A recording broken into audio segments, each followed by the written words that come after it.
بسم الله الرحمن الرحیم. د پښتو 302 کتونکو دا د علاقه امازی یو ښایسته منظر دی ما چې تاسو ته وښیو.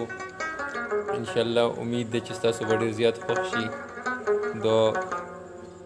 او زمونږ د پښتو 302 مقصد هم دا دی چې څومره ښایسته ښایسته علاقې دي دا ټولې تاسو ته وښیو او تاسو ترې بھرپور خوندونه واخلئ. او که د دنیا په هر ګوټ کې یې نو چې دا محسوس نه کوي چې موږ د کلي نه بار یو یا د خپل علاقې نه لرې یو یا د خپل ملک نه بار یو. نو ویډیو پوره وګورئ، انشاءالله ستاسو به ډېر خوښ شي.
امید دی چې دا پروګرام به ستاسو ډېر زیات خوښ شوی او موږ له اجازت راکوي د کیمرامین انوار ګل استاد سره.